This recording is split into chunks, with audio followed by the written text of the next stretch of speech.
Okay, so back again to talk about basically that pregnancy I had. This is the result, my sweet little beanie baby. But that pregnancy was one of the craziest pregnancies I have ever had. And I've only had, well, three. One, I lost the baby, as you know. But I also got pregnant way back before I got diabetes when I was younger and everything. And that was just a perfect pregnancy.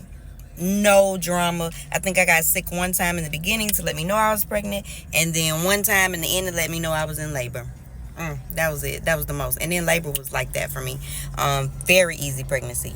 Her though, I don't know if it was her or the diabetes, but it was horrid.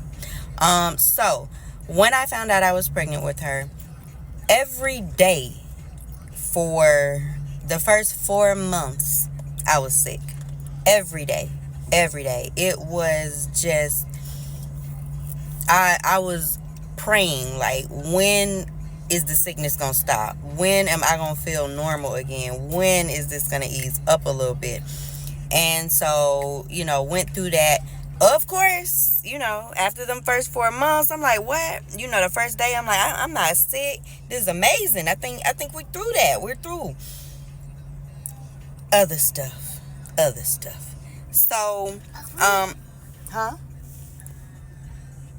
Okay. So, around 4 months, actually, even a little before that, I started noticing that I would take my normal amount of insulin every morning, and my long acting insulin, and also my short acting insulin.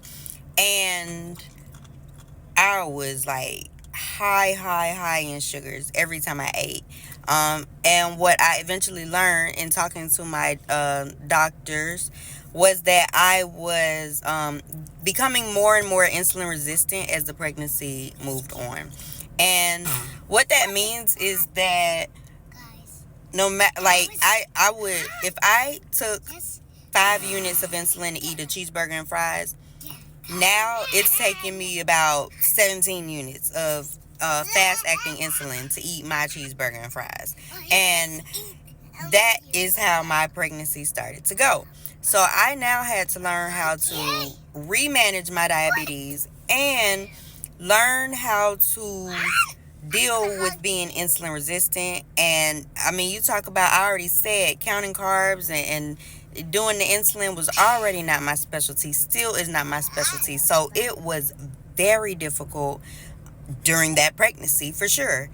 I had a lot of different complications, and one, I was dealing with a woman's doctor down here.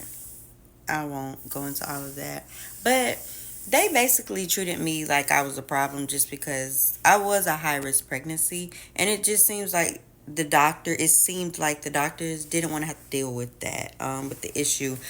So, like, for example, I would come in, a lot of the times was on my lunch break because I was also working at the time. And I would go low because, again, the insulin had changed with me, and my eating had, like, everything had changed. And so sometimes my sugar, like, I'd go in and I'd check it and it would be like 67. Not too low, but that's fine. 67 going lower. It would always say going lower. It could have been 54, things like that. It would just be low though. And it was because I needed to eat. And I knew that, but they also would tell me I can't eat, and that this was a little bit after the COVID time. So, of course, people were still wearing masks a bit and not supposed to bring food into places, I guess. But I needed snacks. And so there was one particular time I went in there, and my sugar, I want to say it was like 54 going lower.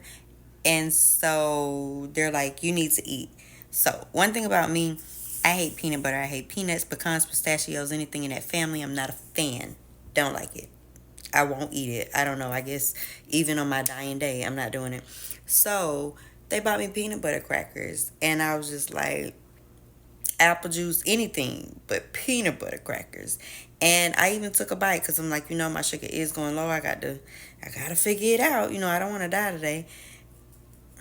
It wasn't working. My body didn't want peanut butter crackers. like a pretty nasty thing on this earth to me. I'd rather eat anything. But yeah, so they had to give me an IV and pump my sugar up, and it was just, it was a lot that day. And I understand, but it really seemed a lot of the times like they just didn't want to have to deal with me and the diabetes. So they discharged me. And I mean, it is what it is. It is what it is. I ended up finding a high risk specialist doctor, and things, they treated me a lot better, and I appreciated that.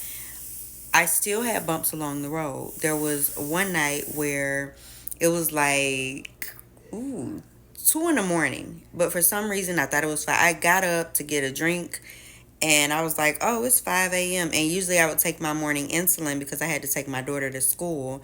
So I would take my morning insulin around 5 a.m., 5:30, 6 a.m., whatever. It wasn't too early. It was like the same time every day. This time it happened to be 2 a.m. And I just was out of it and misread it. And so I took my daily dose at 2 a.m. And I was like, I started feeling some type of way. And after 30 minutes, I checked my blood sugar and it was 32. And I was just like, this is weird. And so I ate, like, I went in the kitchen, ate some ice cream and everything because I was like, I need to get my sugar up. Even after that, I checked it again and it was just 45.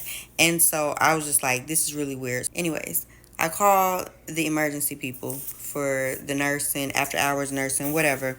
And they said I need to come on into the emergency room. So I went into the emergency room because I had taken a double dose of my daily insulin, which was horrible.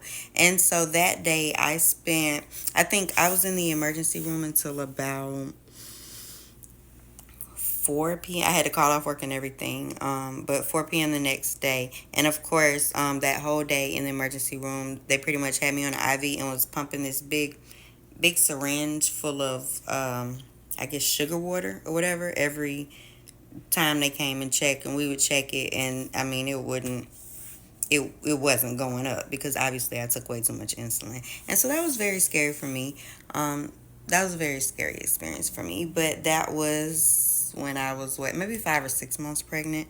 So, still in the pregnancy, still learning, still trying, and it was just a lot. But I continued through it. I did my best with it, and I still ended up having my baby premature. I was blessed. She was a very tiny, tiny little thing. She had to be on a breathing tube and everything. She was in the NICU for a while. But at the end of the day, I made it. She made it. So, we kept learning. I am still learning, and we're going to keep moving on. I ended up having her prematurely because I ended up with preeclampsia. So with these stank diabetes that I have, I also developed high blood pressure to go with it. What a combo. But yeah, and especially during that pregnancy, like, it was maintained, but that pregnancy set it all off. And yeah, I ended up getting preeclampsia, and my ankles were swollen, my vision was blurry.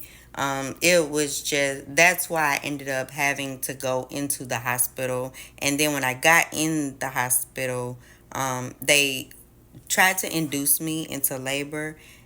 And every time I had a contraction, my baby's heart would stop. So I had to stop that, and then they did an emergency C-section. And the night went from there. Show yourself and show what you created. Smile on me. He has set me free.